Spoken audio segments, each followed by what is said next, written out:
I call this meeting of the Hurst-Euless-Bedford Independent School District to order. Let the record show that a quorum of board members is present, that this meeting has been duly called, and that notice of this meeting has been posted in accordance with Texas Open Meeting Act, Texas Government Code, Chapter 551. Good evening to everybody. Thank you for being here. You may notice that we're missing our Vice President, Rochelle Ross, this evening.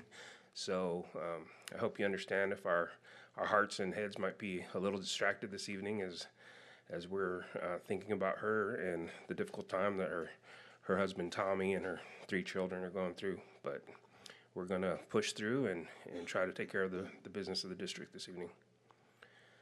We're going to start with an invocation by Mr. Niles Holsinger from Gateway Church, North Richland Hills.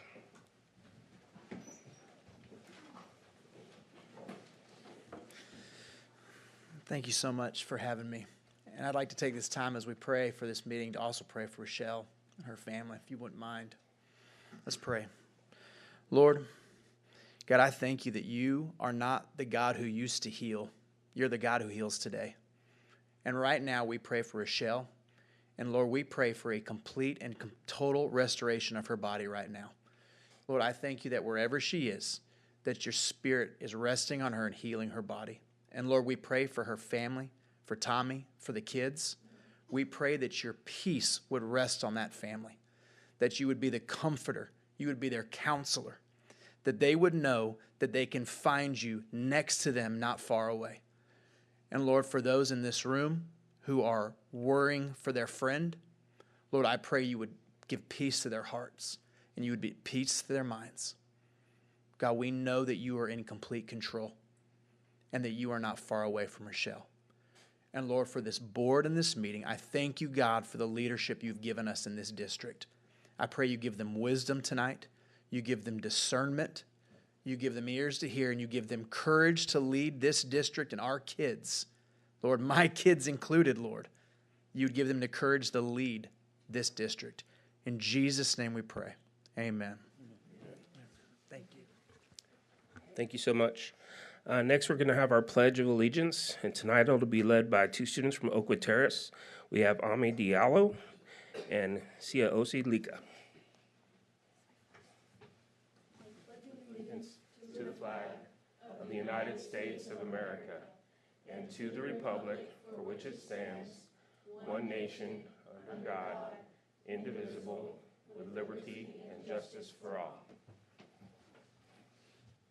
Under the Texas flag, I pledge allegiance to thee, Texas, one state, under God, one and indivisible. All right, guys, stay up here for a second. We got a couple things for you. And while Mr. Romero is giving you certificates, I'd like to tell everyone a little bit about these 2. Ami has been at Oakwood Terrace for 5 years, and she has always been a kind, respectful, and hardworking student. Her citizenship is stellar, and we are so very proud to have her represent the school and to have gotten the opportunity to have seen her grow into a wonderful and striving young lady that she is today. And Siosi has been at an Oakwood Terrace Owl since pre-K. He's always been a hardworking, kind, and great role model student. His teachers have always admired his work ethic and kind heart, and we are proud to have seen him grow into the amazing young man that he is. Thank you both. You guys stay up here. Some people want to take pictures of you. Parents, don't be shy. Get right in the middle and get a good shot.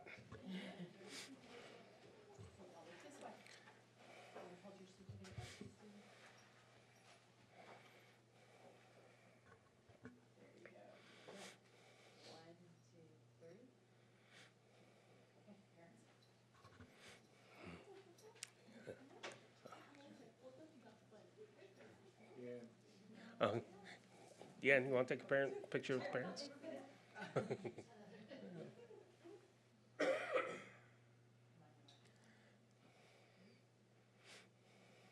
Thank you both. Thank you.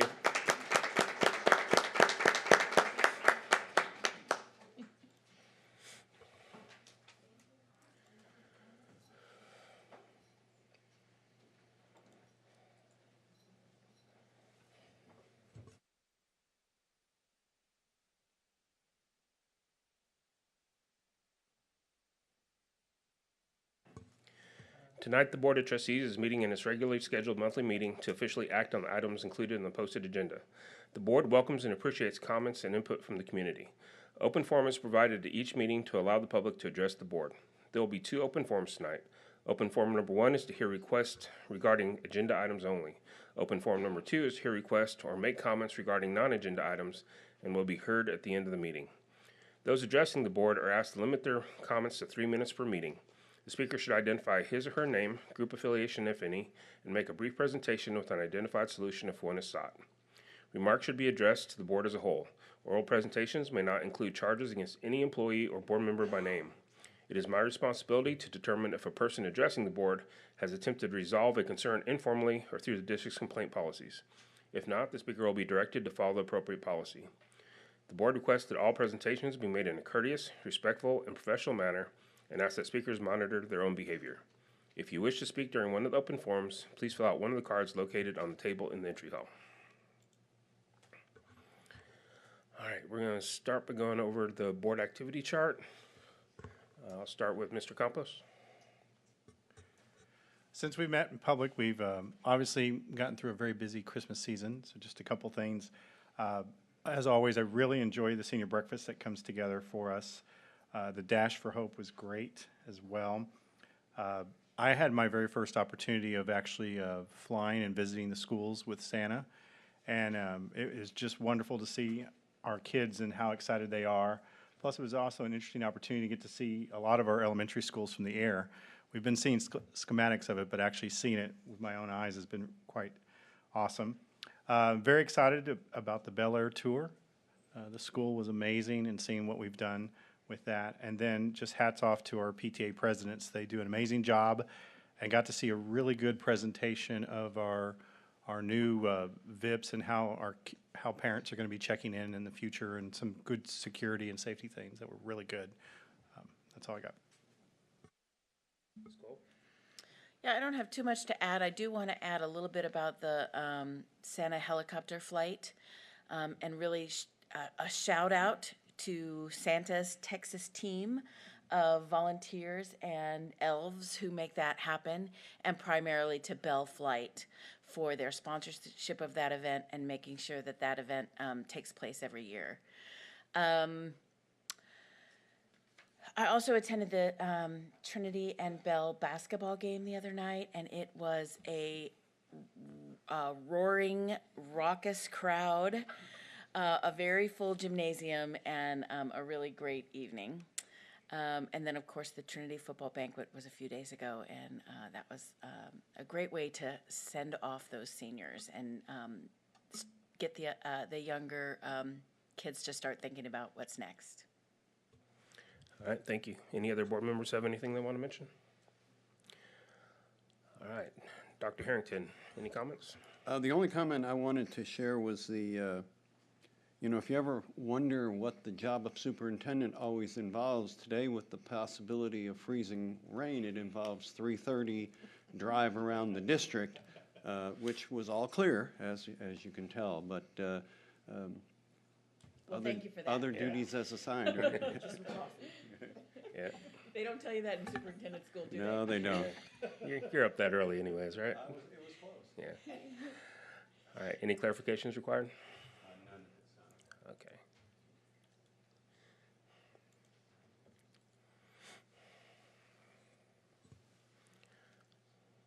I apologize, our computer's running a little slow. I'd like to say a quick thanks to our greeters this evening. You may have noticed 2 or 3 students in green blazers as you enter tonight. These students are part of the HEB ISD Student Ambassador Program, which is a select group of students chosen through an application and interview process to be the face of the district. They are trained to assist with public relations and communication services, and they are given the opportunity to positively promote HEB ISD while developing leadership skills. Tonight we have Matthew Boyd, a senior at Trinity, Ethan Grandam, a senior at Trinity, and Hannah Robin, a senior at LD Bell. Thank you for being here this evening.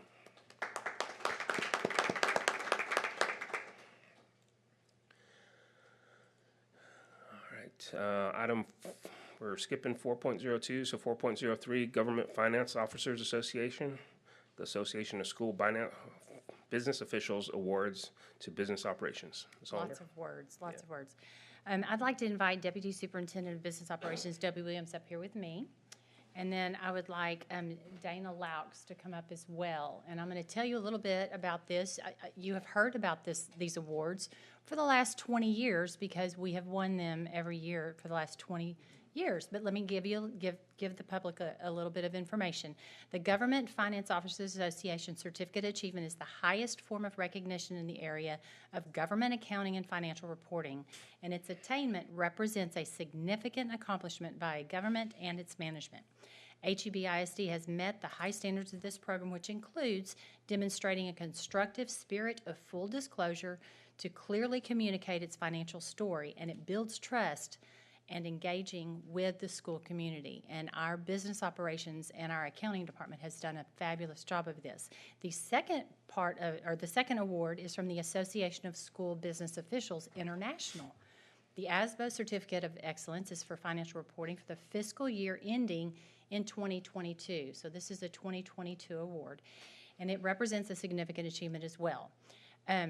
Janice Hollingsworth is a vital part of the accounting department and team, and she's not able to be with us tonight because of a family responsibility. So we appreciate Janice as well, but I'd like the two of you, if you do not mind, to step up here.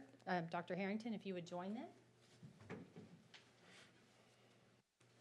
if you would present them with these two awards. We know. Yes.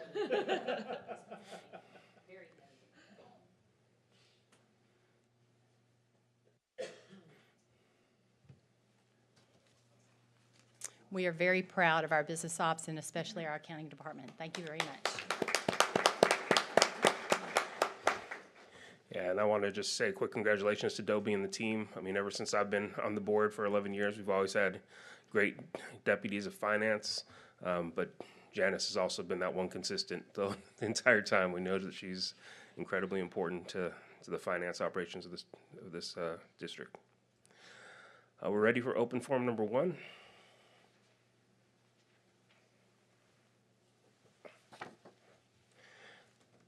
Okay, Ms. Larch. It's a heavy heart, but I do want to continue the tradition that we have at UEA of presenting you guys our appreciation, and so I'll read this proclamation. On this day, January 22nd, 2024, United Educators Association of Hurst-Euless-Bedford declares its appreciation for the dedication and service of the Board of Trustees. Your contribution and service to our district and community cannot be overstated. In recognition, UEA HEB has donated in your name the following $100 to the Clothes Closet and $100 to Six Stones. I just want to share that with y'all. Know that my heart and my prayers are with all of you, and I want to do more in her regards later. Thank you. Thank you so much. At this time, the board is going to adjourn into closed session pursuant to Texas Open Meetings Act, Texas Government Code, Chapter 551, Sections 551.071, 551.072, 551.074, and 551.076.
At this time, the board will reconvene into open session. 8.01, motion to approve consent items. Does anyone have any consent agenda items they would like to remove from the consent agenda? All right, I'll accept the motion. I move the board approve the consent agenda as presented. Second. I have a motion and a second to approve the consent agenda as presented. Please vote.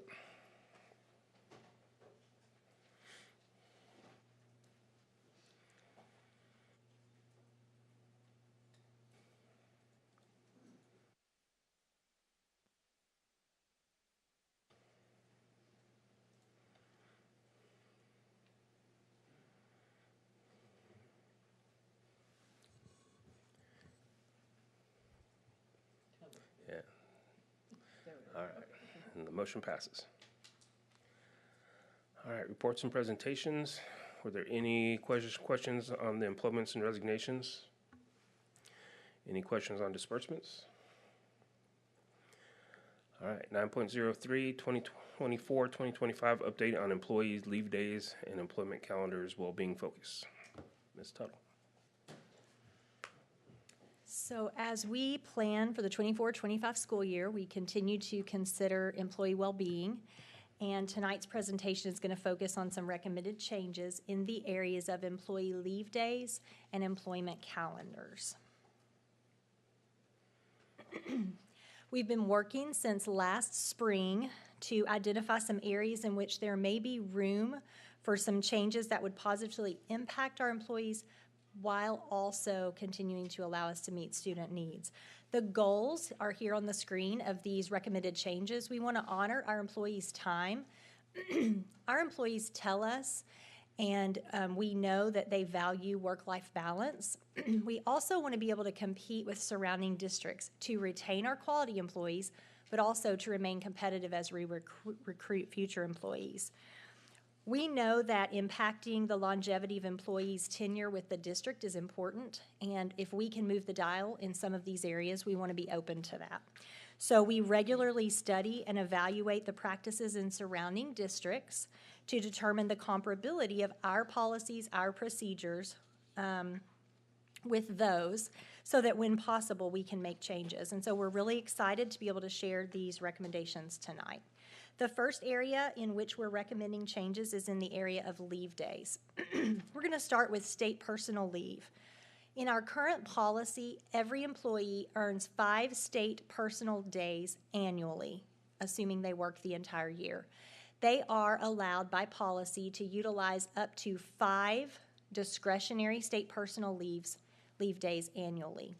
And the word discretionary, just to clarify, means that we're talking about leave they are requesting at least 3 days in advance. They are planning to be out for a personal reason. Certainly when any employee is out for an extended period of time on a medical leave or anything of that nature, they can utilize all of their leave. But for our purposes tonight, we're talking about discretionary leave.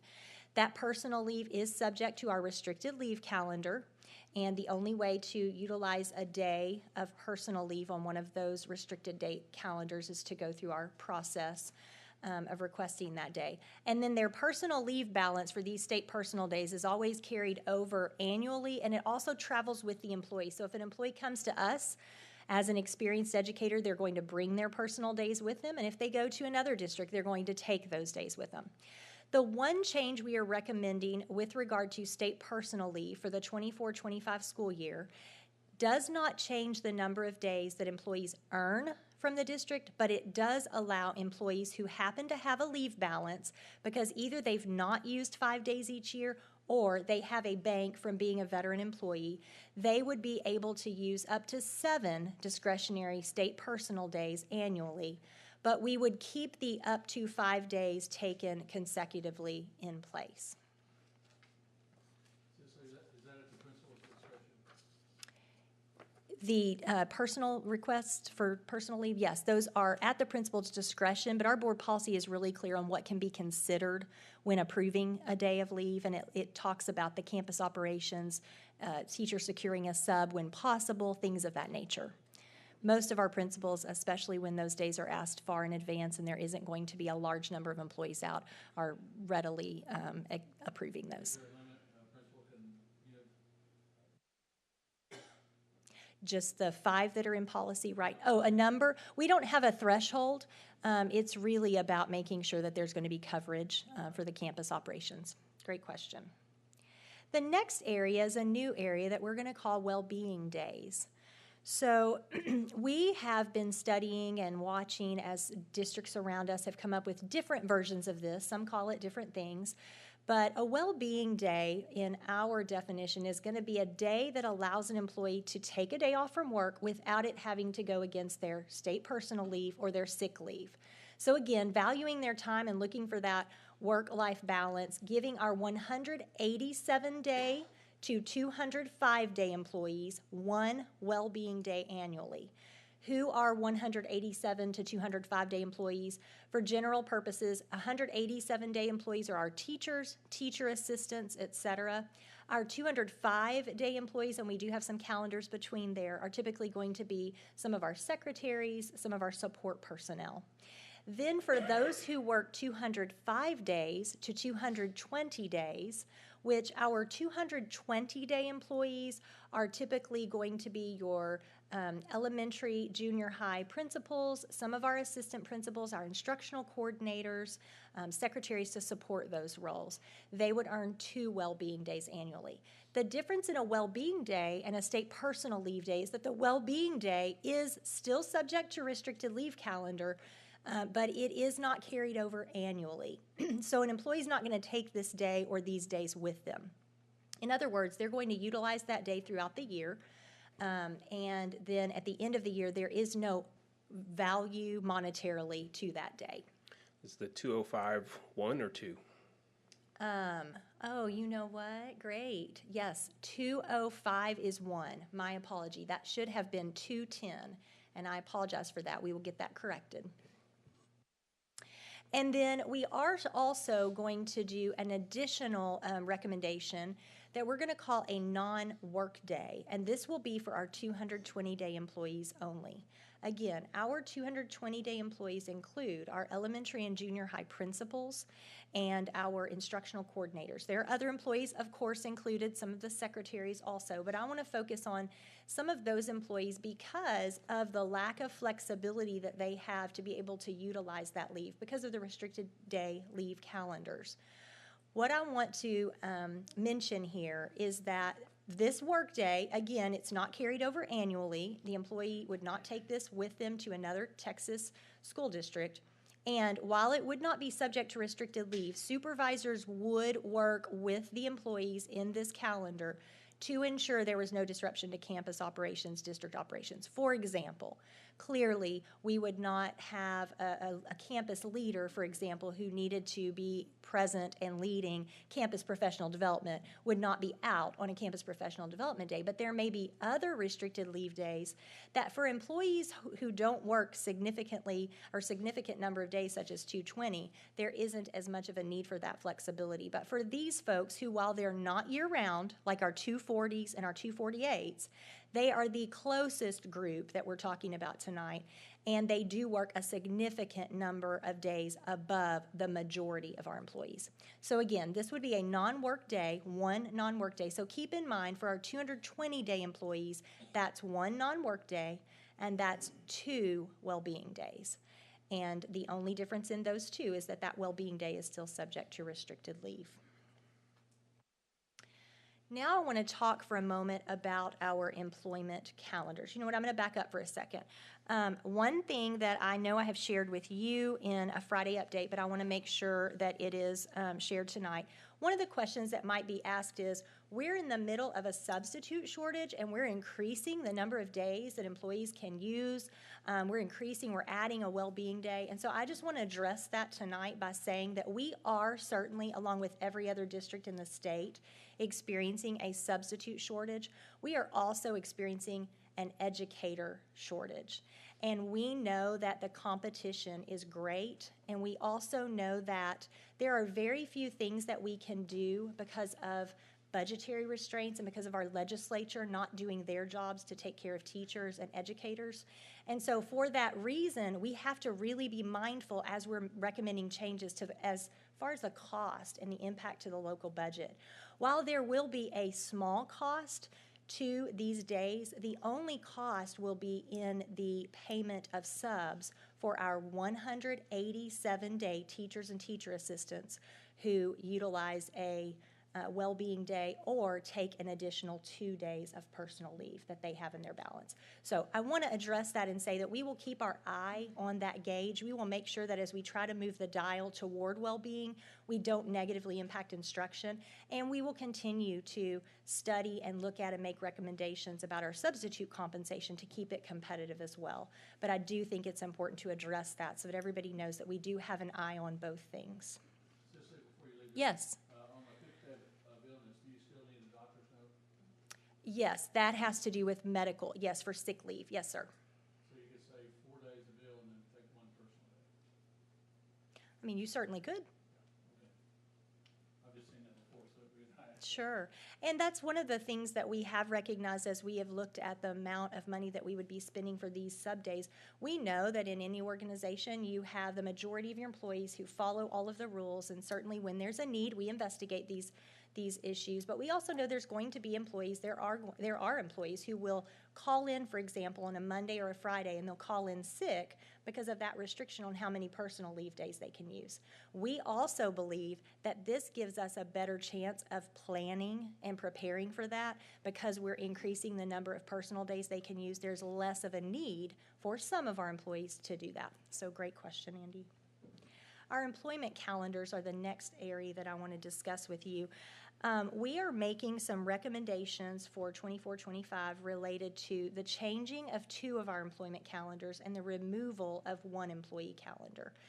And I want to start by saying that we began last spring, 8 months ago, working with the Texas Association of School Boards to really study. We collected data on our own, but we also wanted to compare that to the data that they have readily available with regard to, for our employees who work year-round, such as our 240s and 248s, how are our employment calendars mirroring or not mirroring those in other districts? Because while we want to remain competitive for those who are closest to the work of instruction, it's also important for us to remain competitive in those roles that are year-round, such as our 248-day employees, who are some of our custodial grounds employees who work year-round and have very few days off. And then the 240-day employees are typically, those include groups such as the executive leadership team, human resources, finance, and technology, and some secretaries in those departments. So in looking at our calendars, we are anywhere from 10 to 15 days above the number of work days being required for those folks, districts, many of the districts around us. We are not a district who just follow trends, and we don't make knee-jerk decisions, but we do want to make sure that we're staying in the comparable range. One of the biggest questions that we receive from individuals who are hired into our district on these 2 calendars is, I'm working how many days? And they compare that to maybe 15 days less in another district. And one of the arguments that sometimes comes up is, well, your days also impacts your daily rate, your days, you're getting a higher salary. But again, work-life balance and looking at the fact that many of these 2 calendars have not changed in 30 years. Back in the day, there were different calendars, but over time, as it became necessary in education, for some of these more business type roles in that 240-day calendar to be available during the summer, what happened is we kept adding days, but we never removed any. Also, there are more federal holidays now than there were 30 years ago. And so what you see in both of these calendars is you see employees working part of Thanksgiving week when all other employees are out. You see these employees working on Juneteenth. You see these employees working on either Columbus Day or President's Day or both. And some years, depending on the way it falls, those 240 days, it impacts spring break. Our 248-day employees get a very small portion of winter break, maybe 2 days at spring break, and they do not get very many of those federal holidays at all. So what I want to let you know tonight is that in studying this, we've tried to look at moving the dial enough that we're comparable, but not going to a level that would significantly change the amount of work. For example, the job description stays the same. You have to get the job done. Whatever the job description says, that's not associated with the number of days. The number of days was decided many years ago, and it was attached to that job description. The expectation will be that employees continue to get that work done, whether they're exempt from overtime and have to do it outside of work, or whether there is a need for them to be paid for that time. And the other thing is this allows us to ensure that we don't have folks working on days that there is not a need to work, no one else is working, no one in the industry is working, and we're just doing that in lieu of using vacation days, for example. What many employees do is they use part of their 10 days of vacation to cover those holidays, which means that in essence, it's not really a vacation day because you're using it to be off when everyone else is. So that's a little bit about the 248 and 240 calendars. We're looking to move the 248 to a 244-day calendar and the 240 to a 236. Of course, there is no change. We would not let this negatively impact any employees in their compensation, their vacation leave, et cetera. But we also have a calendar that's currently only housing 6 employees. We've been working over the last 5 years to slowly remove employees from this calendar as appropriate, and that's the 230-day calendar. It mirrors the 240-day calendar, but it does not allow for vacation because it's not technically a year-round calendar. We are going to recommend removal of this calendar, and we have already been working on a plan by looking at job descriptions and determining what is appropriate for each of those employees to move to an appropriate calendar. And that communication would take place if there was approval given to our employment dates of the school calendar document tonight. Again, these are ways that we can remain competitive at all levels of the organization, but it's also a way that we can ensure that we're being mindful of efficiency. Efficiencies have changed, and there are lots of things that we're able to do differently, and it does allow us to take those 4 days from each calendar without us having any impact, we believe, to the work of the organization. Again, all of this is being recommended and aligned to TASB, and they have helped us through this process. Cicely, what's an example of an employee on a 230 calendar, 230-day calendar? You mean a position that's on a 230? Okay, so currently we have our secretary to the Director of Visual Performing Arts is on that calendar. We also have our stadium manager on that calendar. Our coordinator of assessment and accountability is on that calendar. And as I said, there are only 6, and we've gone through each of those to determine what's appropriate. Are there any other questions? So Cicely, help educate me. A brand new teacher who's not transferring in or anything else, they earn 5 personal days annually. Do they start on day 1 with those, or how does that work? So those days are, our policy does outline that we make those available to employees who are 187, for example. However, should an employee use, for example, all 5 of those before earning them, and by earning, it takes 18 days for an employee to earn a half of one of their sick or personal days. Then what we end up having to do is on their last paycheck, should they resign early, we would deduct that amount from their check. So yes, they have access to these, and that's how most of our employees who join the sick leave bank go ahead and do that even prior to having earned those 3 days for the sick leave bank. Great question. Any other questions?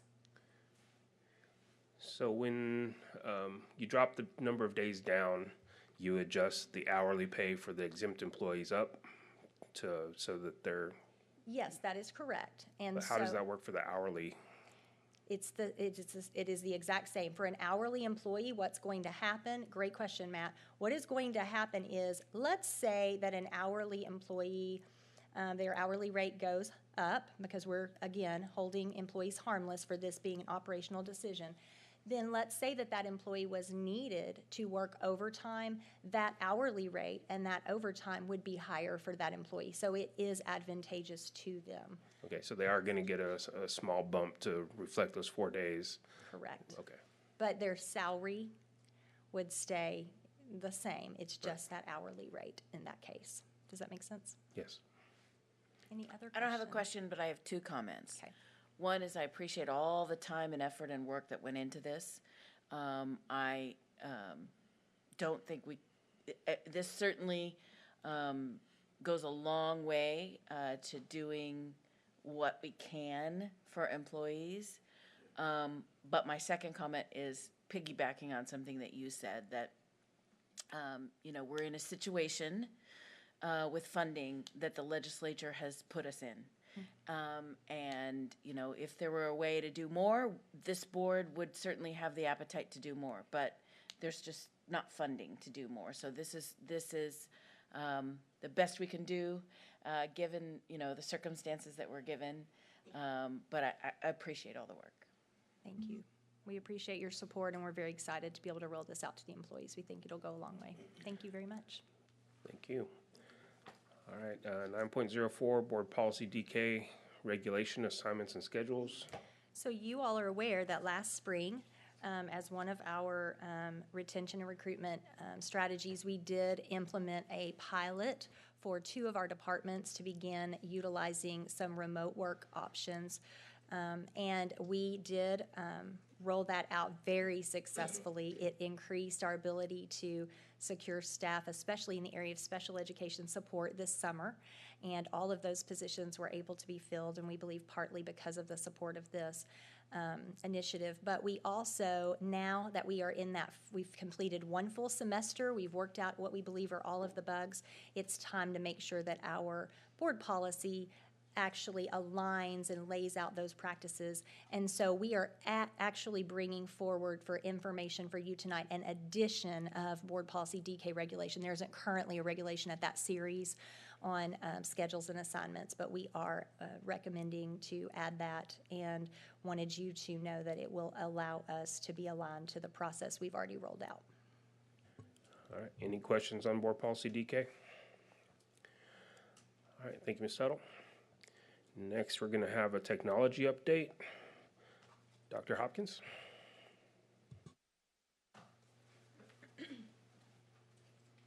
Good evening. We're so excited to be here just to talk to you a little bit about where we have been, where we are, and where we are going with our technology department. So just a little history. In 2018, the district owned 17,000 devices district-wide for student and staff use. In 2020, of course, was COVID. We purchased 7,000 additional devices, which led us to become a one-to-one district. In 2021, we started working with our post-COVID model to enhance our student and staff knowledge of technology in the classroom, how to use it efficiently, effectively, and most of all, as a tool for learning. In addition, we were able to replace some outdated devices via grants and our ESSER funds. So currently, we have been afforded the opportunity, thanks to you, to work on restructuring a bit of our technology staff.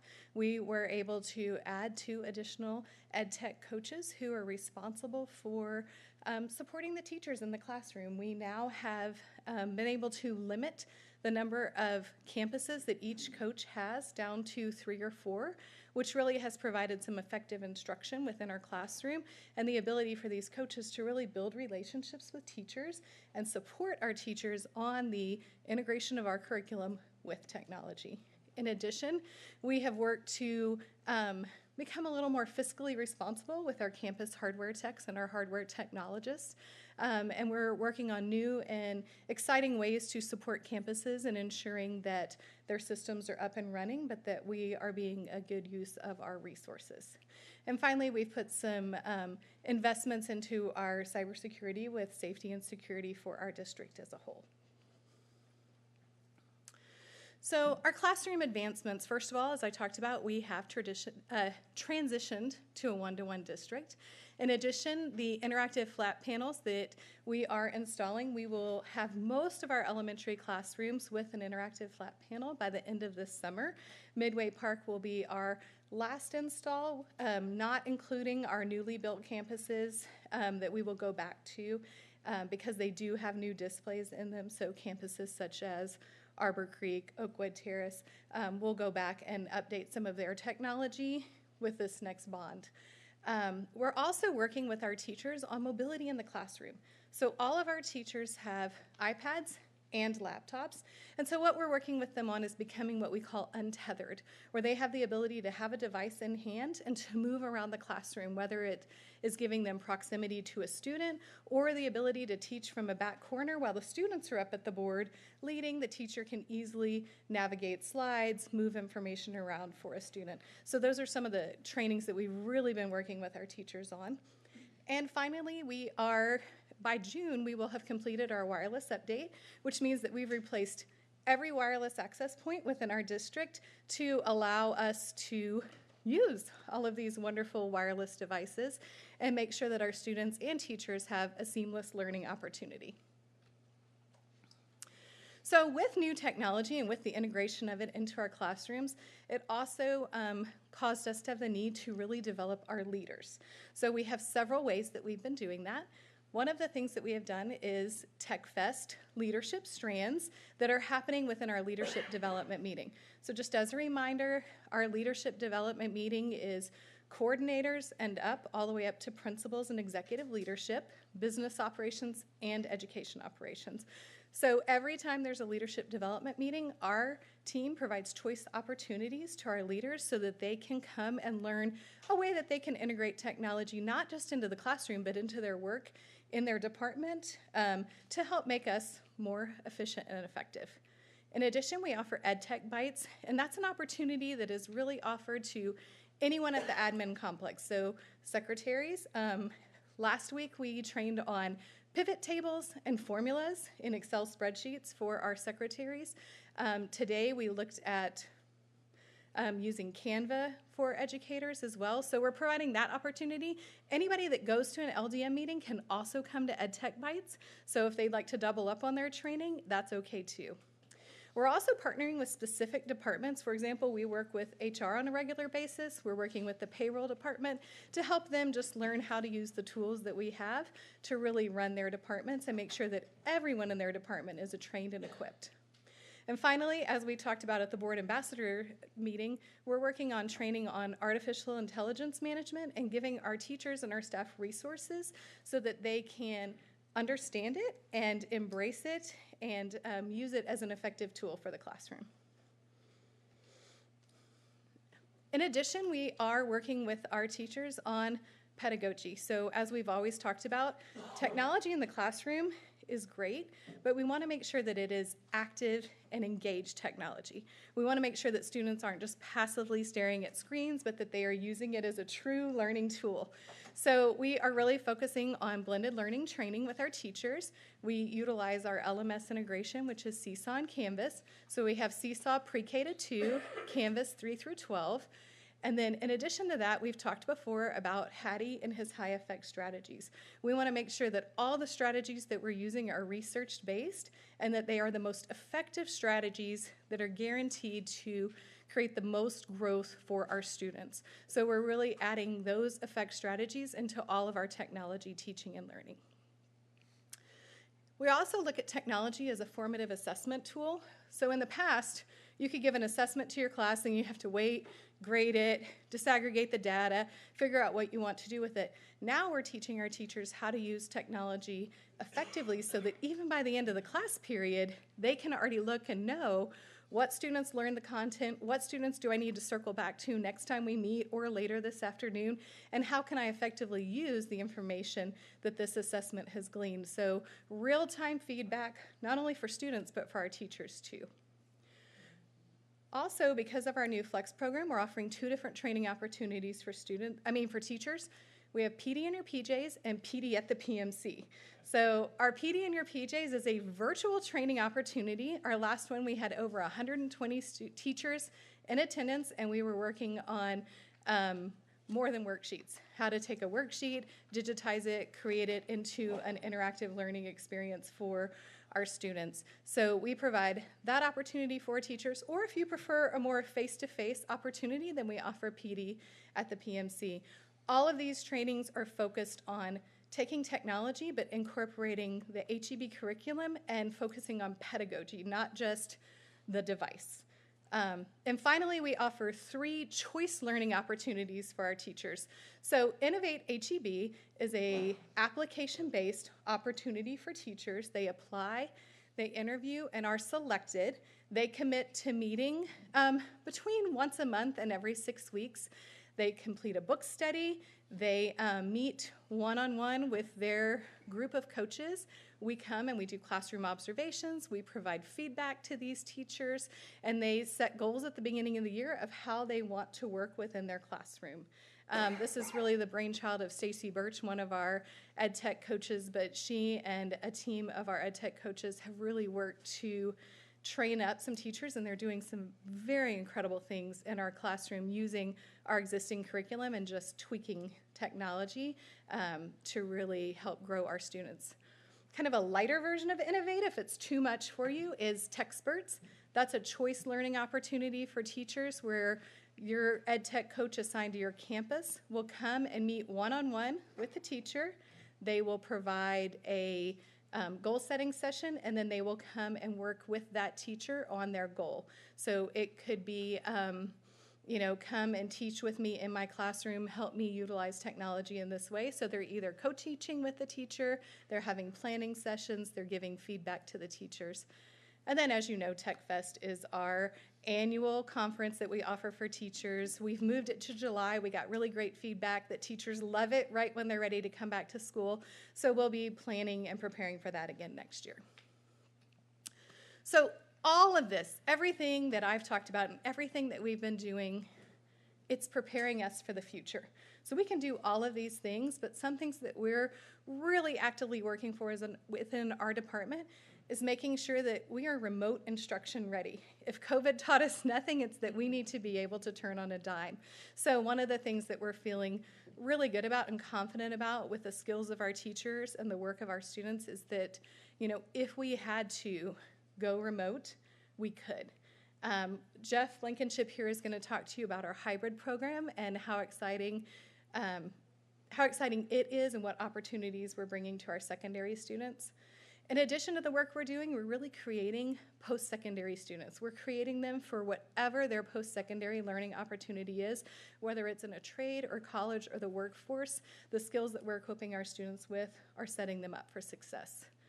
In addition, as we move into new construction and new buildings, especially at our high school, we're really able to utilize flexible learning spaces. Students don't have to be in a desk in a classroom with a teacher to continue to learn, but there are ways that we need to be preparing for what the student 20 years from now is going to be doing in that same building, and so being forward thinking about the ways that we can use our technology. Finally, we want to be competitive with other North Texas school districts, and we want to make sure that we're upholding that T-test model of moving from our teacher-centered classroom to our student-centered learning environment where we can equip our students to be the narrators of their learning. All right. I'm going to quickly cover just some highlights from the hybrid programming that we currently have in place at the two high schools.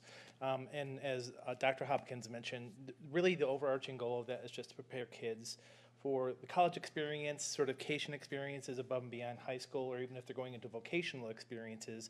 You probably already realize that remote instruction or virtual learning is very much a part of that formula that's going on above and beyond high school. So Dr. Harrington's goal really is for every student to experience some sort of virtual or hybrid learning before they graduate from school in preparation for those experiences. So last year we had about 150 kiddos who were participating in our pilot program, and we've had 82% growth as of this year. We currently have about 271 students participating in the program. We're expecting some additional students to join the program third try. We're going to have the addition of health and communications that will increase that total population of students participating. Populations represented within those numbers, typical student population. We have kiddos who are in special education, emergent bilingual students, and also just traditional students that you would expect to see in a traditional classroom. In terms of the course offerings that we have going on this year, as I mentioned, we're going to start communications and health third try, but we currently have economics going on at both high schools. We have English 4 at Trinity High School and government at Trinity High School. Good news is 99% of all of our students who are participating in the program passed first try, so that was pretty amazing. I was very, very happy about that. More than 50% of those participating students had a 90% or higher in terms of the grade point average. So I felt really, really good about that. I think part of the reason that the kids are experiencing such success is because we have a success planning initiative in place that gives the teacher the ability to pull kids back into the traditional setting until they're experiencing success and then releasing them back into hybrid instruction. So if you want to look at the grade breakdown, 139 of our students had a 90 to 100, 99 of our students had 80 to 89, 31 had 70 to 79, and we did have 2 kiddos who kind of slipped through the cracks for various reasons, but on the whole, I think those are really, really great numbers. All right, program evolution. What we would like to see kind of in the immediate future is just an increased rate of participation. We're expecting to see that third try, but we want to see that growth continue as we move forward. We would like to see the addition of math and science class offerings. I think those courses kind of traditionally can lend themselves to the model, especially science with lab breakouts and things of that nature.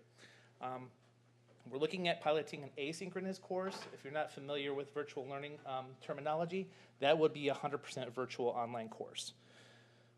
Design learning locations, Dr. Hopkins mentioned that. Right now the kiddos are using the library as that location, but as we move forward with the construction, we're hoping to see designated learning spots where kids can get support with the program. And finally, 100% of all students having experienced hybrid learning by the time they graduate. Our 5-year projection, what we would really like to see is that continued participant growth to where every kiddo has had that experience by the time they graduate. Course offerings in all subject areas. Additional certified staff that are being employed specifically for management of the hybrid program to support that and have those safeguards in place to support kiddos who are participating. And finally, design scheduling to ensure that all kiddos have an opportunity to participate. Thank you. Any questions? I have a question. What, if any, new courses are you looking at after the newest ones that you're adding?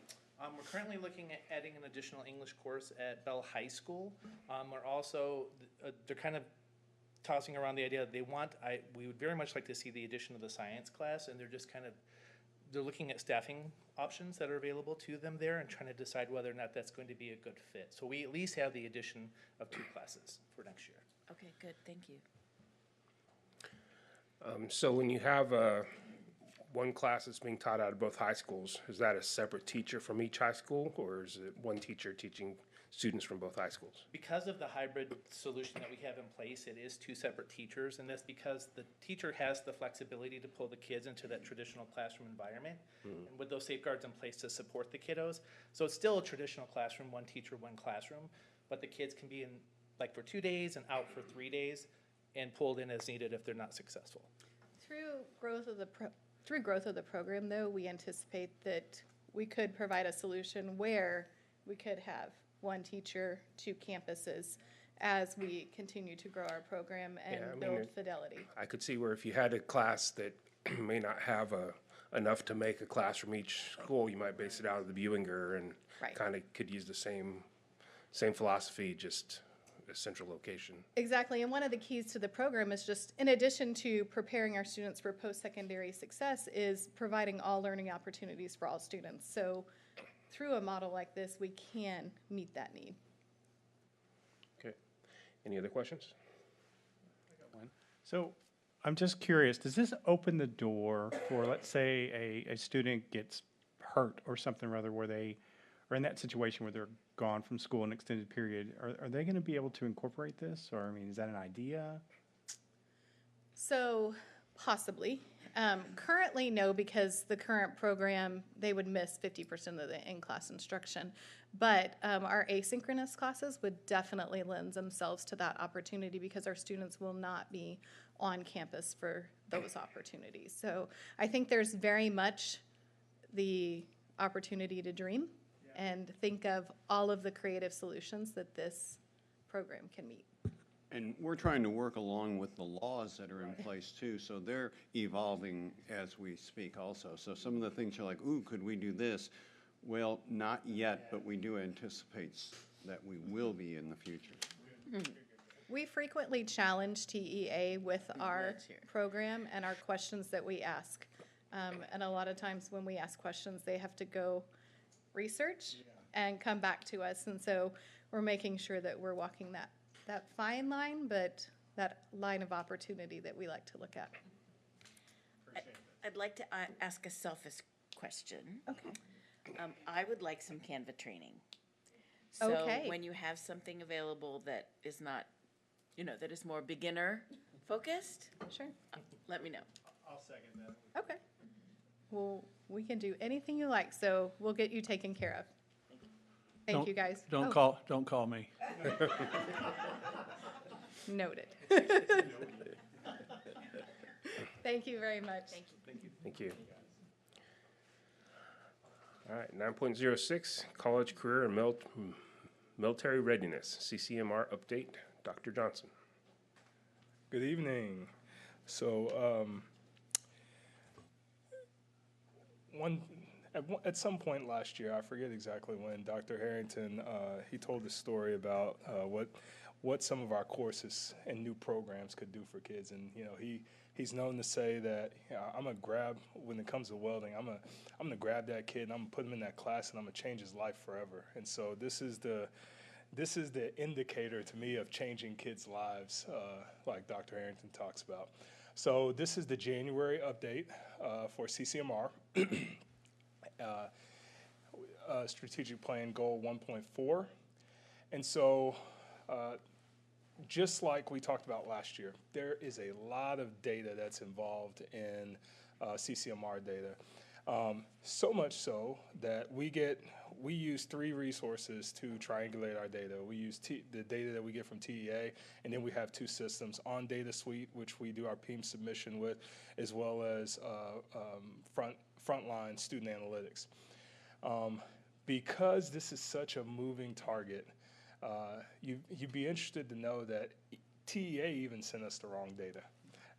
There are things called sunsetting IBCs, and we received a tracker from them, and because we have so many systems by which we triangulate our data, we were able to quickly figure out that actually TEA was checking kids off yes, that they were going to come back later and tell us that, oh no, by the way, because of the rule changes, we hadn't updated our system. So because of the data cleaning process that we go through, it worked. And we were able to catch that and make those adjustments earlier in the year. And we continue to validate that data as we go throughout the year. So part of the data cleaning process is getting that state enrollment verification data, federal enrollment, TSIA, dual credit, College Board AP, IB, military enlistment information that we get back, IBCs, and then other cumulative data. So here's a reminder. The last we knew that 60 always equals an A. And so CCMR lags a year in the rears. So for this year's accountability, 2023 accountability, it is actually the CCMR of the class of 2022. And the interesting thing with what's going on with the litigation is that they changed the rule after we were able to do anything about it. So the class of 2022 had already graduated and they changed the rules. So that's what it used to be. And when I came to you last January, this is what we knew. We knew that they were talking about changing it, but all we had known is if we reached that 60, we're going to get to an A, and we were hearing that they were going to change it, and we weren't quite sure. And we were hearing this number like 88. And here's what it ended up being. An 88 would be an A. So based upon the 2023 accountability manual, a raw score or 64% of students would equal a C. Raw score 78 or 78% of students would equal a B. And then they ended up staying with the 88, which would equal an A. So I'm gonna just let that sink in for everybody for a second, because the rule changed after we could do anything about it. And that is the major piece that people have, when I say people, school districts across the state of Texas had an issue with. We're more than happy to be held accountable if we have an opportunity to make changes to our system and have it not affect us within the same year. So CCMR performance year over year. And this is a piece I wanted to clarify. Last time I brought this to you, it was actually inaccurate and I corrected it. And so when we're looking at the class of 2017, 2018, 2019, the way that you're looking at that class is, so class of 2017 is actually the accountability year of 2018. And so when we go to the right side, the class of 2022 is that 2023 accountability year that it's going to go on taper. And so we had some formula changes. Over time, they changed it. When we were at our peak at 73, they changed it in mid-year, and they said, okay, no longer are we going to give you credit, a half a point for coherent sequence, and we made that adjustment. We went down, so did other people go down because weren't prepared for that. And so they decreased the way we could earn points. And then with the class of 2021, there were some more changes. They brought back the coherent sequence, but they hadn't, even though they brought it back, they didn't count it because they had no way to count it in the calculation. So they said they would bring it back in a way that that would make sense in future years, and we're still kind of waiting for that. I want to bring up the fact that we have a new accountability change. And so this is tracking over time. And what's most interesting is that if you see on the far right, the class of 2024, this year's seniors, there is a change. It is not enough just to meet IBC, to get an IBC. So you take a BIM 2 Microsoft Expert class, and you would take that IBC, and typically you would get credit for that, and you would move on. Well, now you have to take a course that's aligned to a program of study. Now, we do that because we don't just let kids take IBCs unprepared. We actually have a course that they have to complete, and then they take the IBC. Later in the presentation, it will get increasingly more difficult in order to earn that IBC certification. So I just wanted to call out that is the newest change for this year. So there will be changes for the class of 2025 and the class of 2026 that are already, they've actually told us about that, and we're prepared and we're ready to go for that. So with the data cleaning and the data table and how we track it, this is kind of our beautiful mind spreadsheet where we're able to track everything year over year, and we're able to see in all the different ways that students could meet, and I'm going to break that down as we go. So college and career ready. So AP and IB criteria, a 3 or higher on AP exam or a 4 or higher on an IB exam. You see we're tracking pretty much the same there. So as we continue to work to increase the number of kids that are taking these exams, we want to also increase their success. But this is something that we're not going to see a lot of significant movement on just because of the sheer numbers that we already have taking it. And so we could put in, one of the things I'm going to talk about is leverage later on. And so this is not an area that we can leverage a lot of gains in our overall performance from. But we're pretty consistent performance there. Dual credit courses. So our partnership with TCC remains fairly strong. And so we have the kids that are able to take dual credit are continuing to be successful. But however, one of the major keys to dual credit is there is a gatekeeper exam called the TSIA. And so we continue to work to improve our student performance on the TSIA test, and that is something that's going to impact the ability to take dual credit. TSIA met, and I go back to those accountability changes, and I want to bring this up. So one of the accountability changes that happened in January of 2021, the TSIA, the AccuPlacer is the company. TSIA went from TSIA 1 to TSIA 2. And that's why you saw with the class of 2022, accountability year 2022, the class of 2021, you saw that there was a decrease going from 42.6% of kids meeting TSI both in reading and math, and then they went down to 34%. Well, that was because the test changed. And so the way that the test was scaled and all of those things were different. And so there was an adjustment period. And so you see that increase with the class of 2022, and that's a pretty significant gain when you know what the test looks like. So high point of praise there.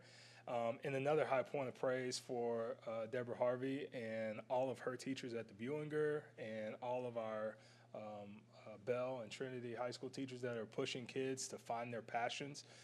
They're doing it.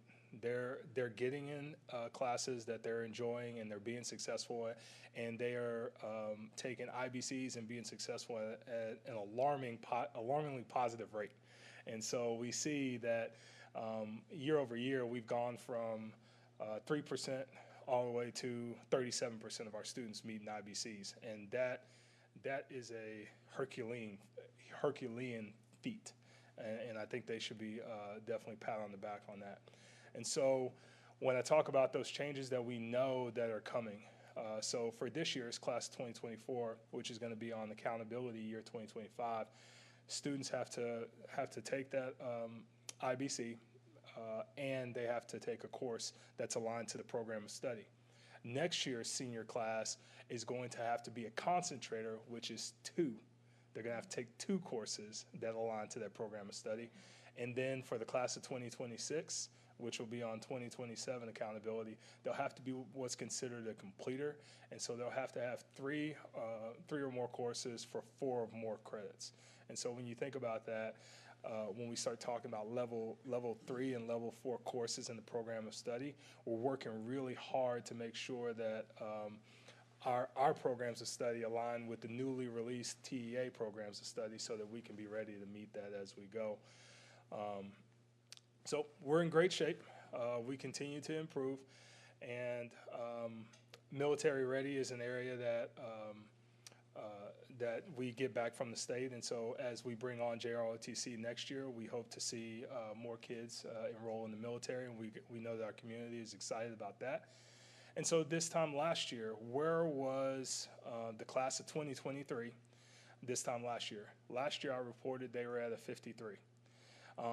We won't get our latest tracker data on the class of 2023 until March. And so I'll be able to bring you in a Friday update a little bit more updated number when that's released. But if we compare apples to apples, last year the current class was at 53. This year the current class is at 56. And so we're improving. When we look at the increase from 57 to 68 from the class of 2021 to 2022, that is a huge increase. Typically, if we can see an increase of 3 to 4 points, we're really excited. We know a lot of work went into those 3 or 4 points, but to see an 11-point jump just shows how hard everybody was lifting and how everybody's moving in the same direction to get things done. So really excited for our team on that. So opportunities for CCMR improvement. Continue to align our programs of study to IBCs and increase the choices for A through F. Because we also, not all IBCs that we give are for A through F. We have over 8,000 IBCs that kids take and pass, and so it's because it's the right thing to do, and it's for those industries, and not all of them are recognized through A through F. And so we'll continue to offer those things, but then also align them with the programs of study. Another thing that we'll do is we'll consider to alternative dual credit courses without TSIA requirements. And so this is going to be interesting because what's happening is many of the 4-year universities are starting to come out and approach school districts about opportunities where the students don't have to have TSI as a requirement in order to take dual credit through those 4-year universities and other programs. So we'll continue to explore that and see how we can maybe even develop our own criteria and be able to increase access to dual credit courses for our kids. And then the biggest thing is we're doing the right thing. We're focused on the right programs of study. We're focused on tracking kids kid by kid and having one-on-one conversations and small group conversations to talk to them about their opportunities. We're letting them know that if you think you might want to go to college, this is why you should focus on taking this TSI when we're talking to you about this, or this is why you really need to hunker down and do well on the ACT or SAT, or maybe look at this this career path if that's what you want to do. And so if we stay the course and keep doing what we're doing, we'll continue to see improved results because we're aligning our system and adjusting to the changes as we go on. And then, like I said, we've got three different data systems that we use. We use the TEA data that they send us with the tracker, and then we use Frontline Student Analytics Lab and then On Data Suite to triangulate our data.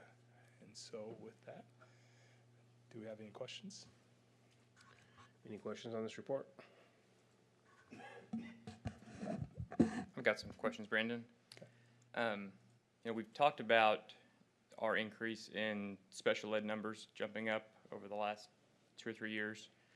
And if you look at our numbers in our TAPR for special ed percentage, there's a huge jump in special ed numbers from 48% to 82%.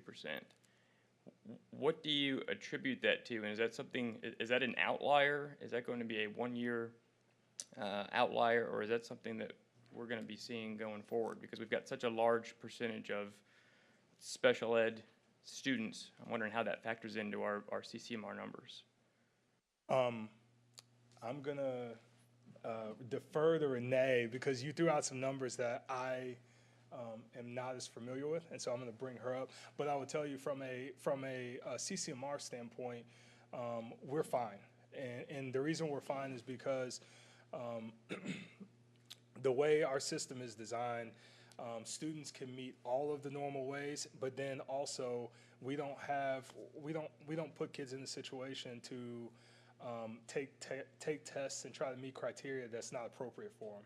And so if meeting the general criteria is not appropriate for them, there's also a way in which to meet CCMR requirement by graduating with their IEP.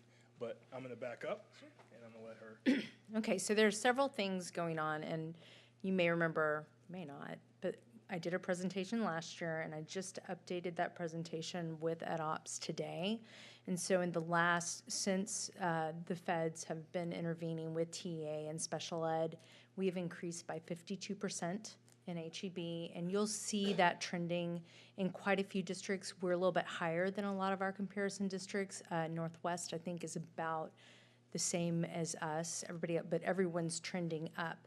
Another thing that's happened just this last legislative session is that they have moved all students who have dyslexia out of 504 into special education.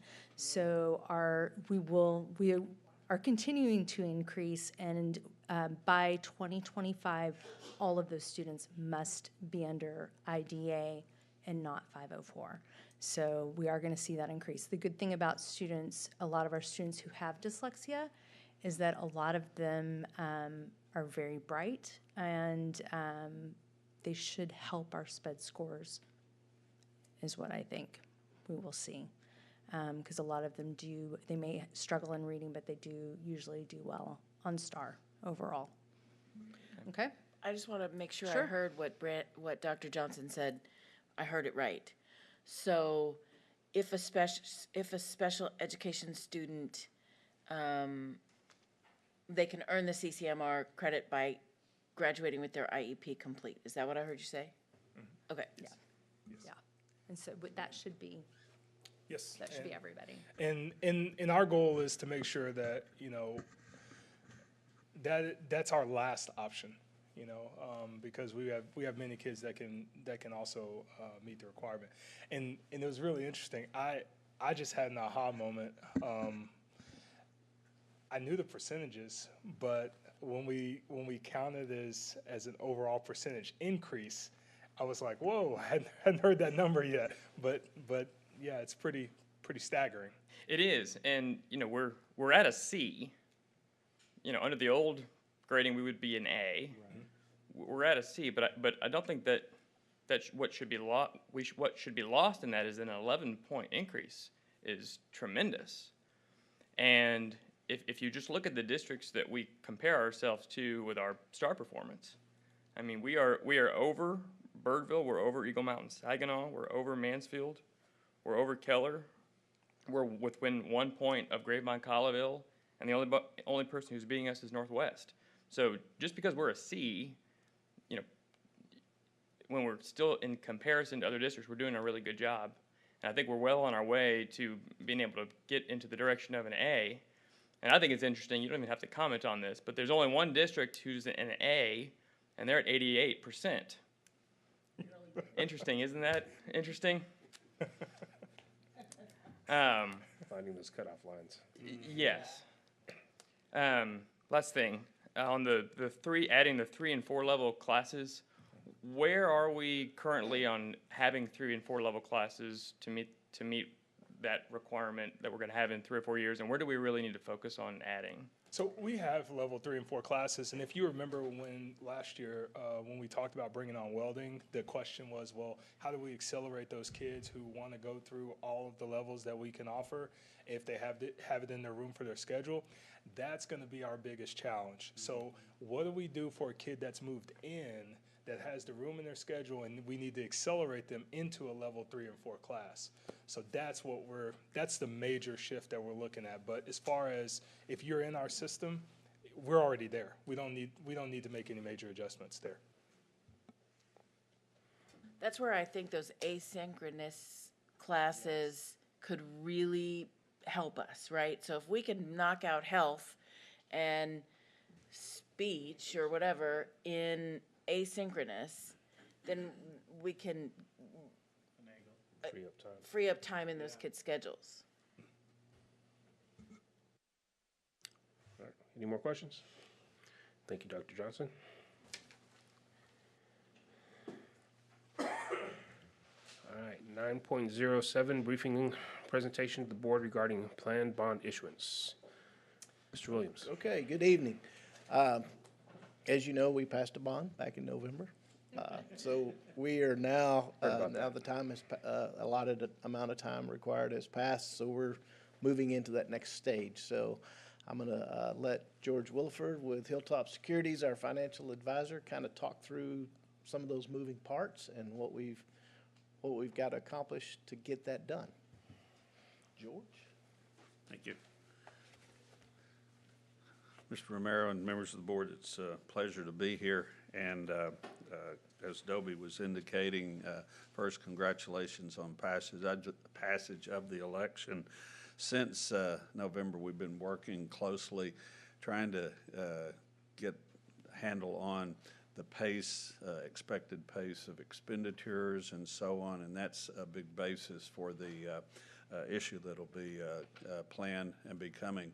And the board has before you as another agenda item consideration of the order that would actually authorize issuance and so on. And I'll go ahead and mention that order is like what we've used primarily in refunding issues in the past, where it'll establish parameters but then delegate to Dr. Harrington and Mr. Williams the ability to approve the pricing, because in today's environment in the market and what goes on geopolitically, you don't want to come out of a weekend and have to price a bond issue on a Monday to bring to the board for approval. So the delegation gives flexibility and the ability to hope that and find a time or a date when conditions are optimum and so on.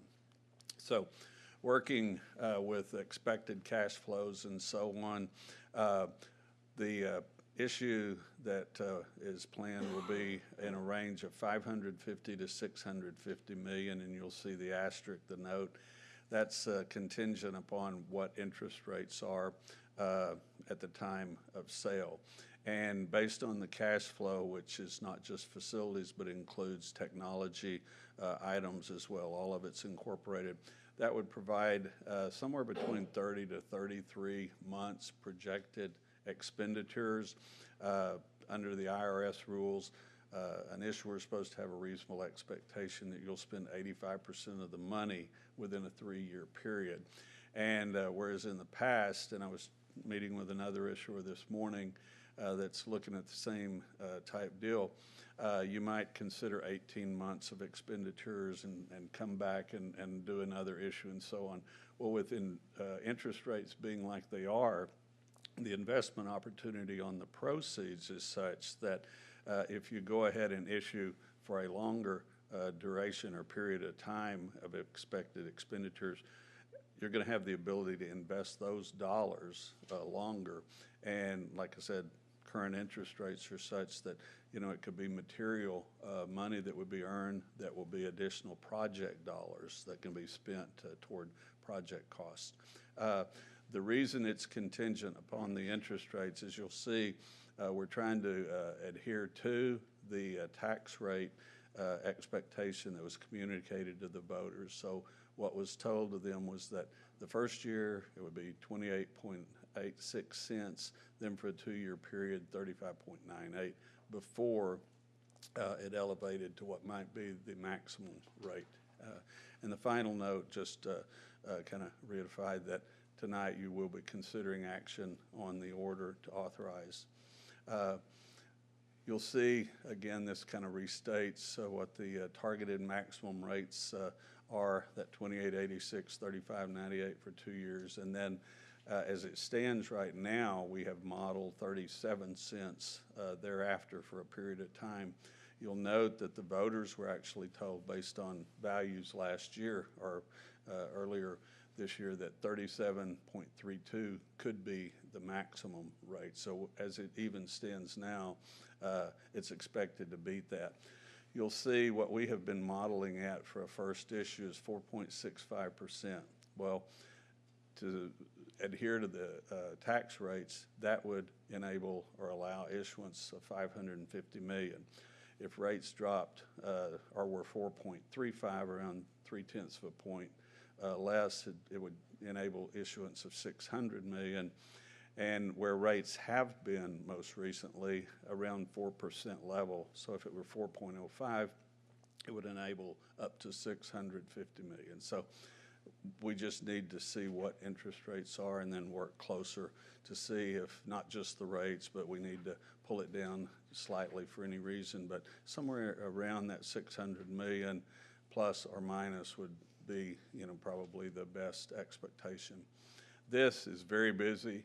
It's really just to kind of show you that over on the far right-hand side, column M, that shows those tax rates based on what we've assumed. In this case, this is the $550 million first issue, followed by a single issue in late 2026 for the remaining amount. Now, with respect to that, the board's going to have total discretion and flexibility. If you need money sooner or if you need to spread that out either later or issue in more than one tranche, this is just an assumption.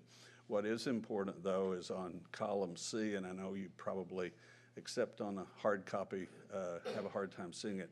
We're projecting taxable value growth. Next year, it's pretty similar to what has been experienced recently, but even then a little low, 6.72. But thereafter, we've got 3.5% projected growth, 3% for 2 years, and then it just drops consistently. In reality, taxable values hopefully should outpace that, and if that's the case, then there may not even be by 2028, as it shows here, a need that the tax rate has to reach 37 cents. And traditionally, because of conservatism, because of growth and so on, that's been the case with not only HEB but other districts. So I wanted to point that out. This is the planned timetable tonight. Review the issue and consider the order. Immediately we'll go to work, get the offering document, the preliminary official statement, circulated and in good shape. Plan to talk with the rating agencies. In all likelihood, the third week we could move that forward to maybe second week in February. And then everything is such that we should have the ratings in place by early March, again, maybe late February. And what really impacts the speed or timing for planned sale, there are two things. First, the district spring break occurs March 11th through the 15th, so in all likelihood, couldn't be planning to price then.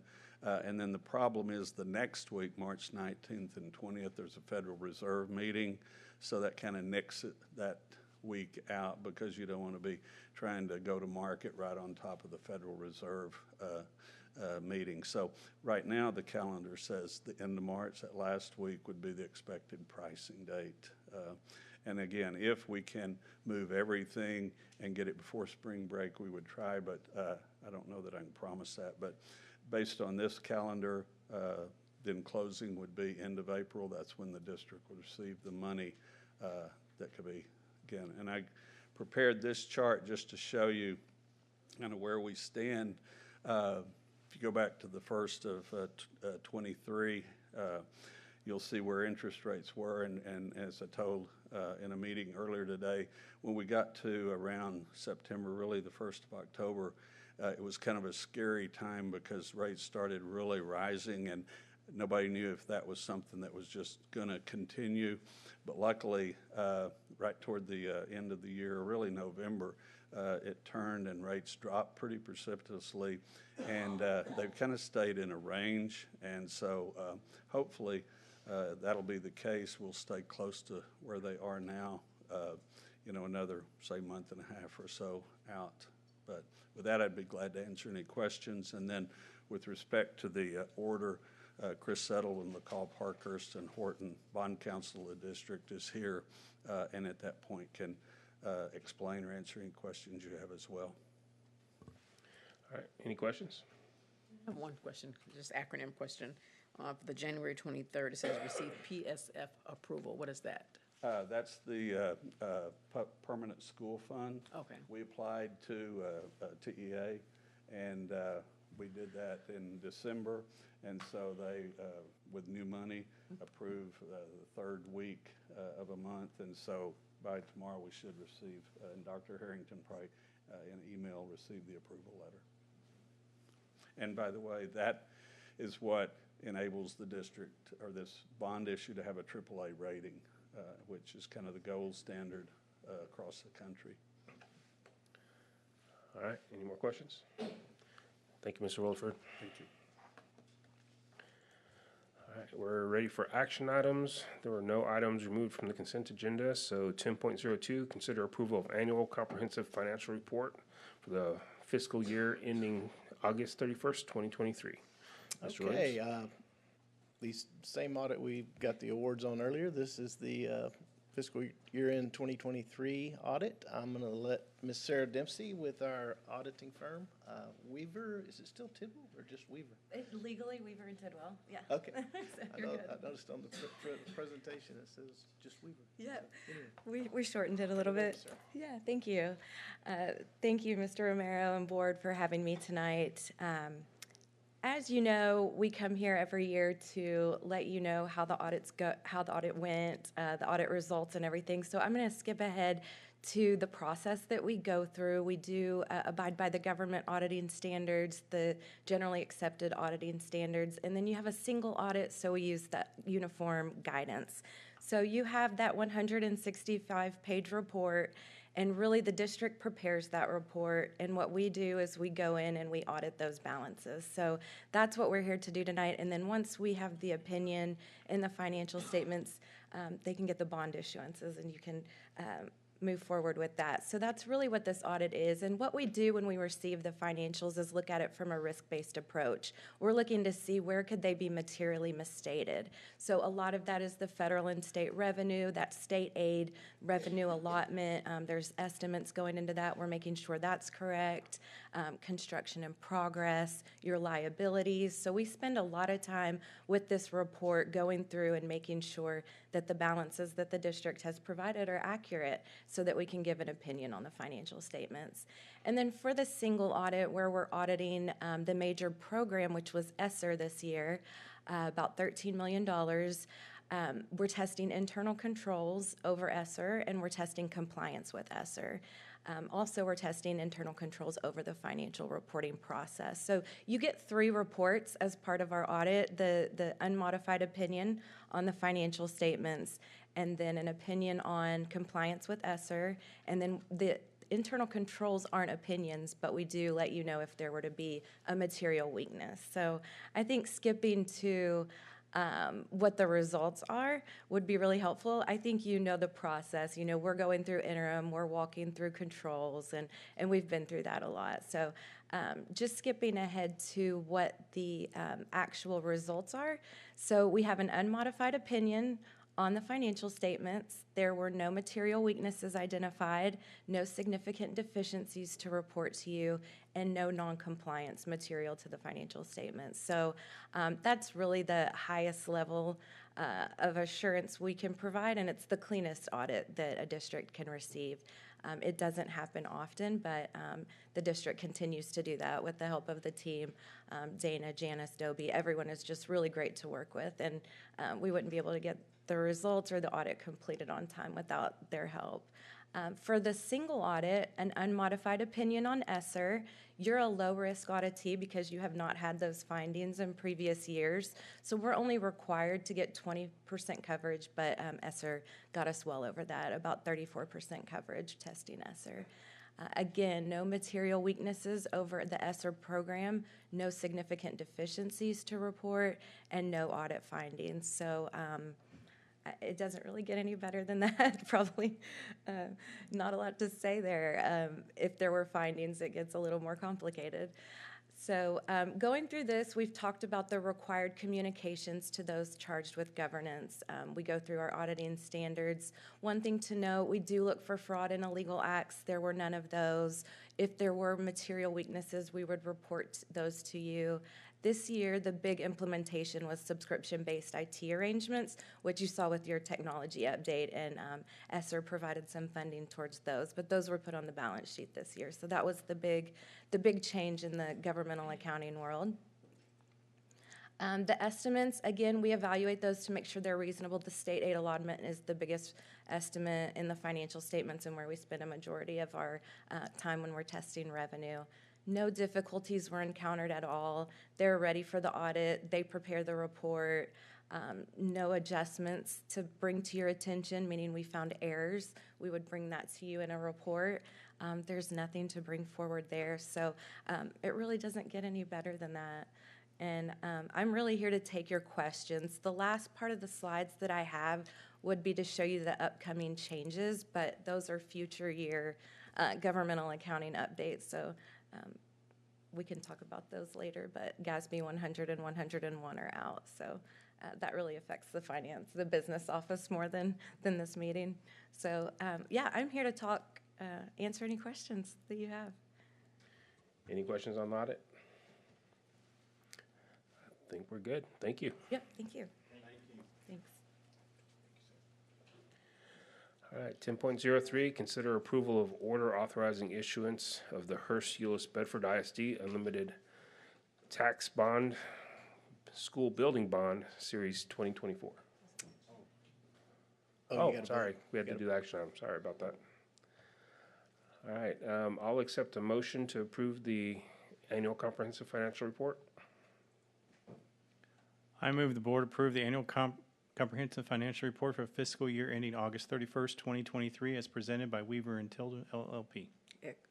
Second. I have a motion and a second for the board to approve the annual comprehensive financial report for the financial year ended August 31st, 2023, as presented by Weaver and Tidwell LLP. Please vote.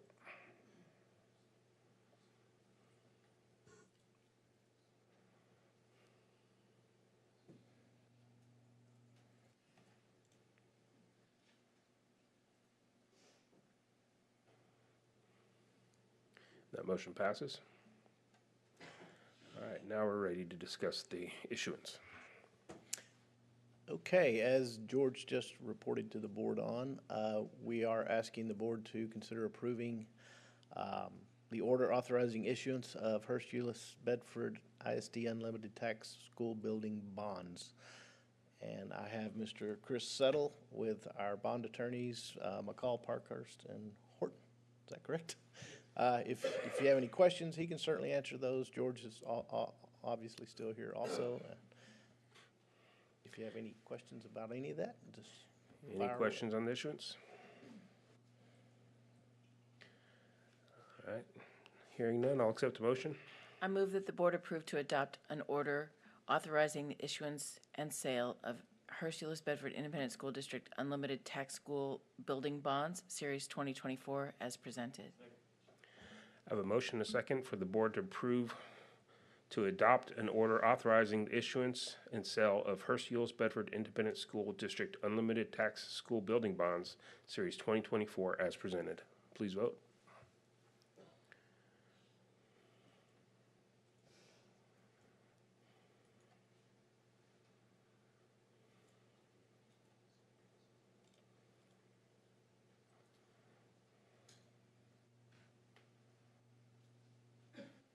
And that motion passes. Thank you very much. Item 10.04, consider approval of 2024-2025 employment dates of the school calendar. Ms. Tuttle? So as a follow-up to the presentation from earlier, this is the proposed 24-25 employment dates. This does include the first and last date of each calendar.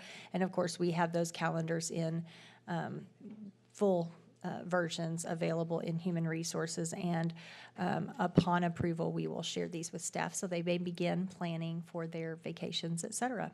Any questions? Any questions on the calendars? I'll accept a motion.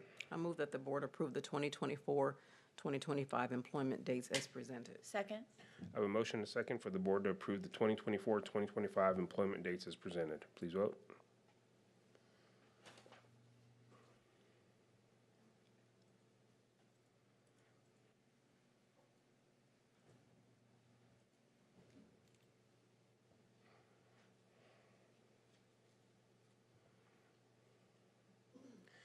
And that motion passes. Item 10.05, consider approval of letter of engagement with Adams, Lynch, and Lofton. So in order to ensure that we are able to conduct an independent investigation into some claims that have been raised, we would like to engage Adams, Lynch, and Lofton. And of course, because this is not our district legal firm, that requires the board to accept an engagement letter. Are there any questions? Any questions? I'll accept the motion. I move that the board approve the letter of engagement with Adam, Lynch, and Lofton. Second. I have a motion and a second for the board to approve the letter of engagement with Adams, Lynch, and Lofton. Please vote.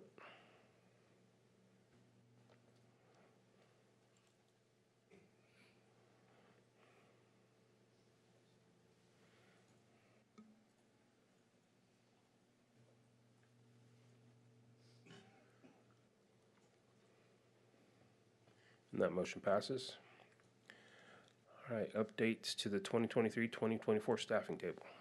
Tonight, we're asking for the addition of one secretarial unit for the Executive Director of Facilities and Construction Services, as that position does not currently have a secretary. This will be supported through bond funding. Are there any questions? If there aren't any questions, I'll accept the motion. I move the board approve the new unit as submitted. Second. I have a motion and a second for the board to approve the new unit as submitted. Please vote.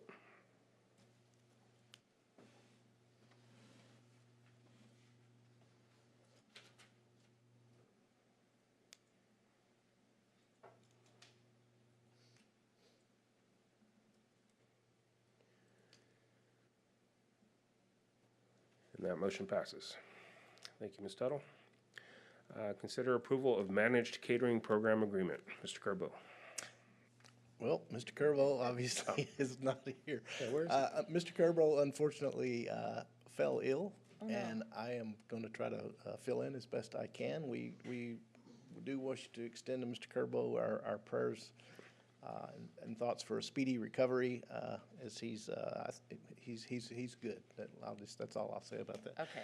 Anyway, this managed catering program, I believe Mr. Curvo did a very thorough Friday update, so if you had a chance to read that, that should explain everything. Basically, this is going to allow us to, it takes a lot of work and effort to try to get all these different little mom and pop vendors and this and that, and most of them can't fill out the paperwork, and this gives us a go-between, so they can do that with this company, and we can do business with the company, and covers us legally, gives us many more options to meet our catering needs for the district. So it's going to be a great deal. It's going to save us a lot of time and energy, and it's going to bring more opportunities to the district for different catering companies. All right, any questions? And I'll accept a motion. I move that the board approve the agreement with America to Go LLC for a managed catering program and authorize the superintendent or designee to negotiate and execute the agreement as presented. Second. I have a motion and a second for the board to approve the agreement with America to Go LLC for a managed catering program and authorize the superintendent or designee to negotiate and execute the agreement as presented. Please vote.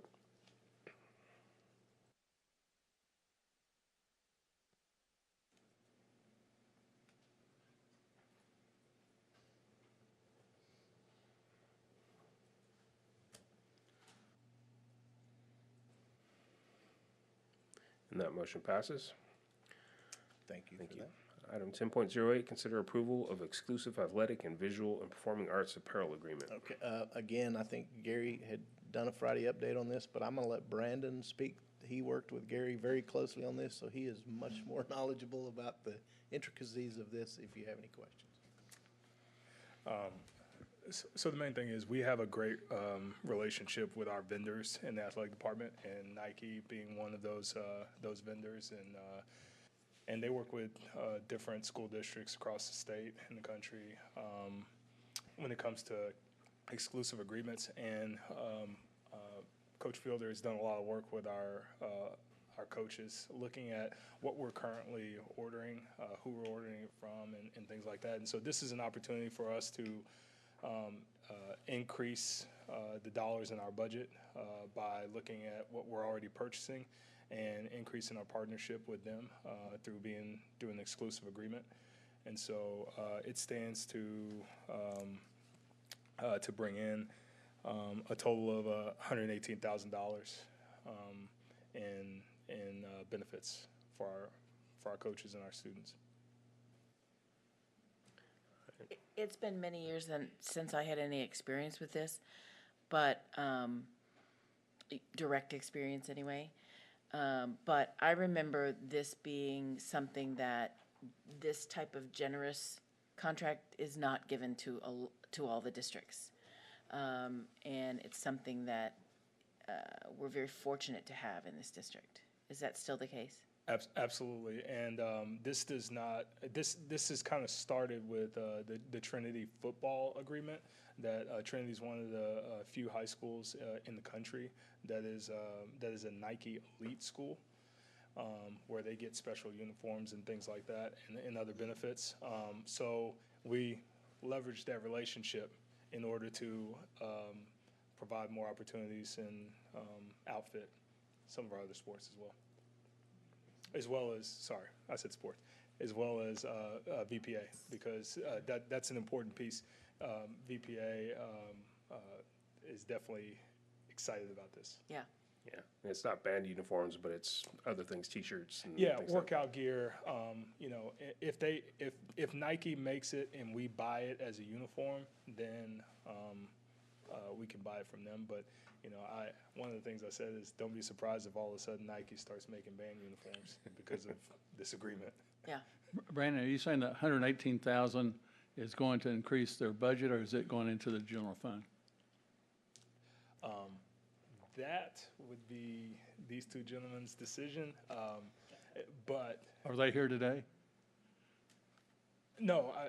As far actually, we receive the money in coupons and merchandise, and so what we do and offset budget wise, I mean, would be a decision. It's money out of the general fund we don't have to spend Correct. because it's coming from this program. And where we might reallocate that's out of my purview.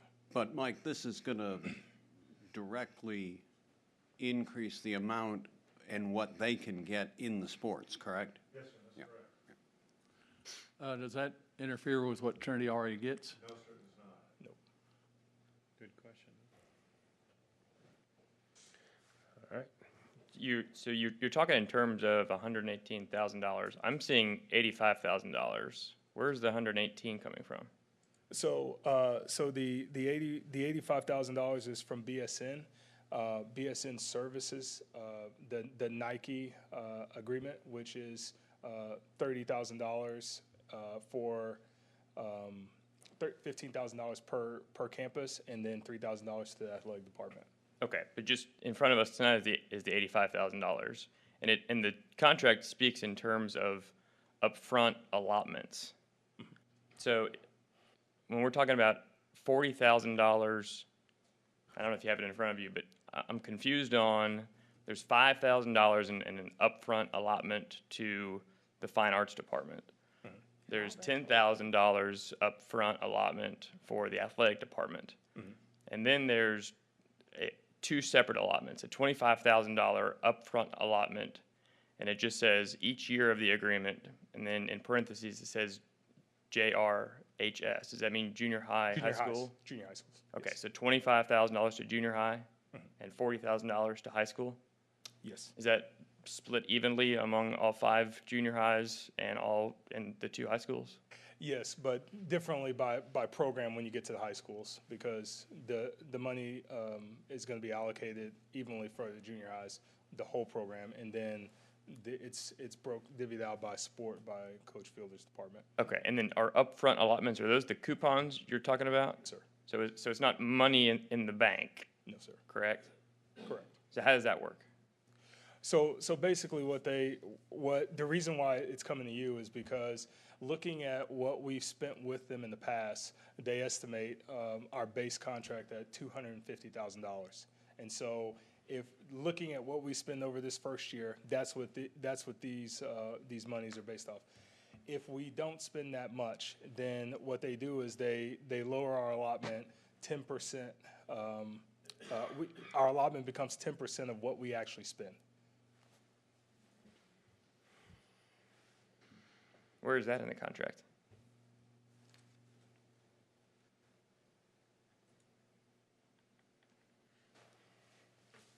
What you have in front, it's not what you have in front of you. What do you have that I don't have? Well,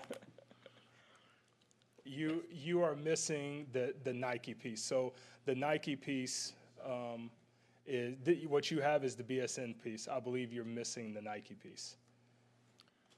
So this is the 85. This is the 85. So the So is that 10% just on the Nike side? Yes, sir. It's not on this side? No, sir. Okay. So the 85 will not change? No. Regardless of how much we spend? Correct. Okay. So is the 85 a credit? Is it a rebate? Is it how is the 85 actually applied? So, Mike, would you like to come up and talk about how coaches use coupons when they're able to order?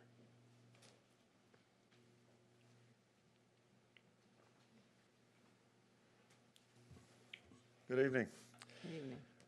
The coupons that Dr. Johnson was referring to, the coupons add up to the value of the contract in front of you, and coaches will be basically given that number, that dollar amount of coupons to go to BSN and buy whatever it is they need. So you distribute the amount of the coupons to the coaches based on this total amount.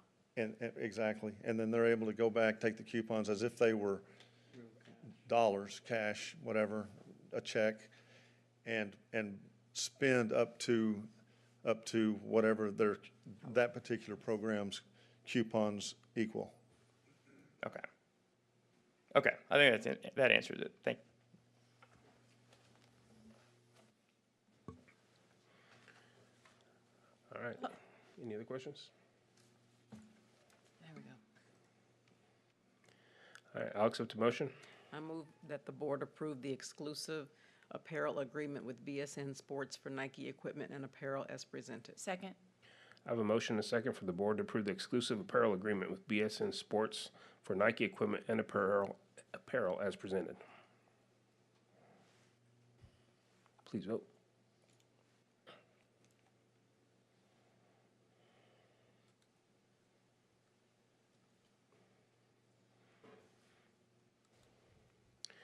And that motion passes.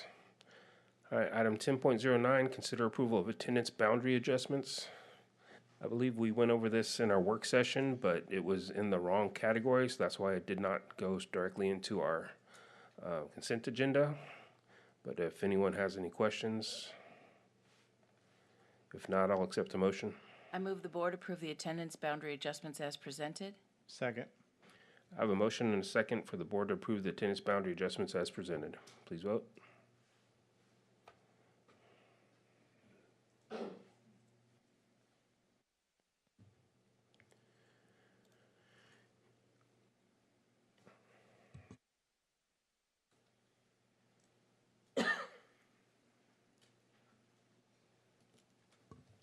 And that motion passes.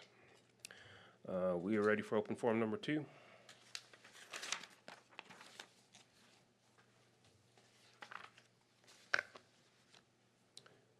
Thank you.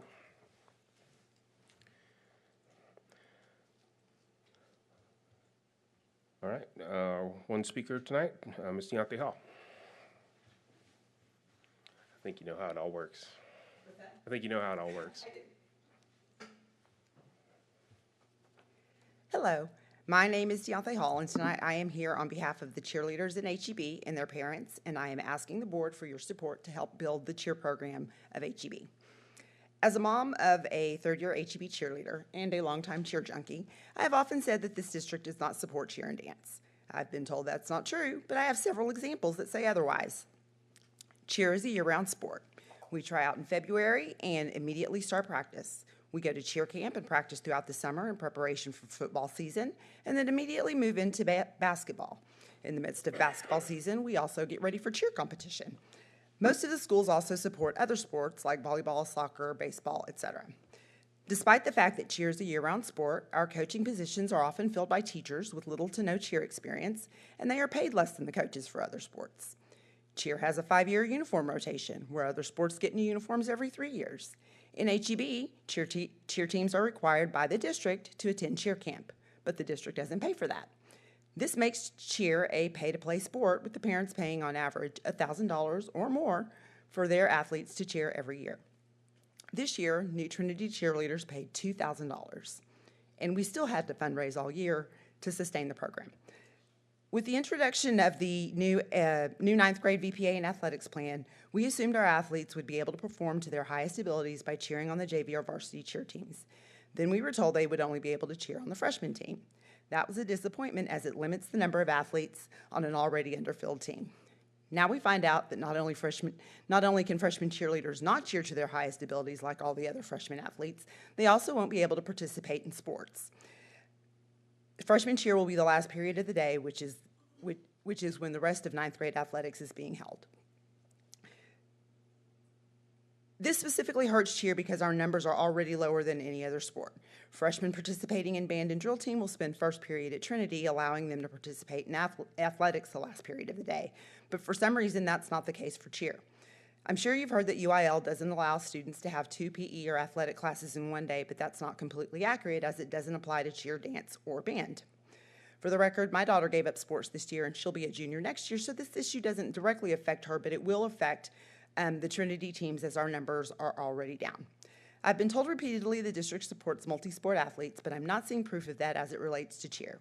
We would never force a male athlete to choose between football and basketball, but that's exactly what we're doing to our freshman cheerleaders if freshman cheer is last period and they are forced to choose between cheer and sports. I am asking the board to work to make cheer affordable for all students, to allow us to grow this cheer program, and to encourage the district to find a way for freshman cheerleaders to also play sports. Thank you, Ms. Hall. All right, other business? Does any board member have any? I'd like to make a comment on what you said. Is that possible? Don't comment on Yeah, we're not supposed to comment on open forum. Opportunity for board members to request items be placed on future board agendas. I should put that on there. Oh, I won't. You can for next time. All right. You want to try or no? No, I'll let it go. Okay. Y'all have heard it before, so you probably don't want to hear it again. All right. We do not need a second closed session. And so I will accept the motion to adjourn. So moved. We are adjourned.